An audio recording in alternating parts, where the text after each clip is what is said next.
નમસ્કાર દર્શક મિત્રો, મિરર ઓફ ધ વર્લ્ડ ન્યૂઝમાં આપ સૌનું હાર્દિક સ્વાગત છે। શહેરના ફતેપુરા રોડ પર મંદિરની સામે જ વિધર્મીઓ દ્વારા લગ્ન પ્રસંગે નોનવેજ રસોઈ બનતા સ્થાનિકોનો વિરોધ। બોલાચાલી બાદ મામલો વિચક્યો હતો। કેટલાક તત્વો દ્વારા મારી નાખવાની અને ચીરી નાખવાની ધમકી અપાતા સામસામે ફરિયાદ નોંધાવા મામલો પોલીસ સ્ટેશને પહોંચ્યો। વડોદરા શહેરના સંગમ ફતેપુરા રોડ પર હિન્દુ મંદિરની સામે જ વિધર્મીઓ દ્વારા લગ્ન પ્રસંગે નોનવેજ રસોઈ બનાવવામાં આવી રહી હતી, જે કારણે સ્થાનિકોએ આ બાબતનો વિરોધ કર્યો હતો। વિરોધ કરતા જ બંને પક્ષો સામસામે આવી ગયા હતા। બનાવની જાણ થતાં વડોદરા શહેર પોલીસના ઉચ્ચ અધિકારીઓ અને કુંભારવાડા પોલીસનો સ્ટાફ સ્થળ પર પહોંચ્યો હતો।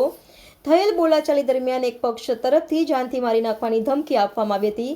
આ બાબતે કુંભારવાડા પોલીસ દ્વારા વધુ કાર્યવાહી હાથ ધરવામાં આવી છે।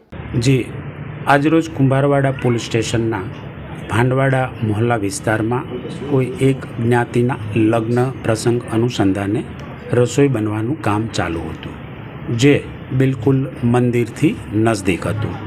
આથી બીજી વિધર્મી લોકોએ ત્યાંથી આ જે રસોઈ બને છે નોનવેજ પ્રકારની તે ત્યાંથી હટાવવાની રિક્વેસ્ટ કરવામાં આવી।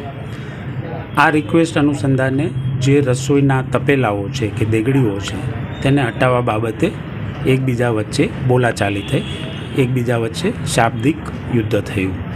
આ શાબ્દિક યુદ્ધ અનુસંધાને મારામારી થતી અટકી ગઈ છે, કારણ કે 100 નંબરમાં જાણ થતાં પોલીસ તરત જ બનાવ સ્થળે પહોંચેલી। પીઆઈ કુંભારવાડા, એસીપી, ડીસીપી બધાની હાજરી હતી। પોલીસ કાફલો પણ ત્યાં હાજર હતો। બંને પક્ષકારો પોલીસ સ્ટેશને હાજર છે।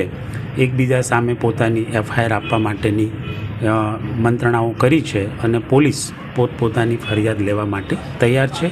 હાલ એક પક્ષની ફરિયાદ ચાલુ છે, તે પૂરી થયા પછી બીજા પક્ષની ફરિયાદ લેવામાં આવનાર છે। ધમકી પણ આપી છે? બિલકુલ, એક કમ્યુનિટીના માણસોએ બીજી કમ્યુનિટીના માણસોને મારી નાખવાની અથવા તો ચપ્પુથી ચીરી નાખવાની ધમકીઓ આપવામાં આવેલી છે। પોલીસની કાર્યવાહી કેવી રહેશે? બિલકુલ, પોલીસ કાયદા અનુસાર લીગલ કામ કરશે। કોઈ પણ જાતના શરમ વગર બંને પક્ષકારોની સાચી ફરિયાદો લેવામાં આવશે।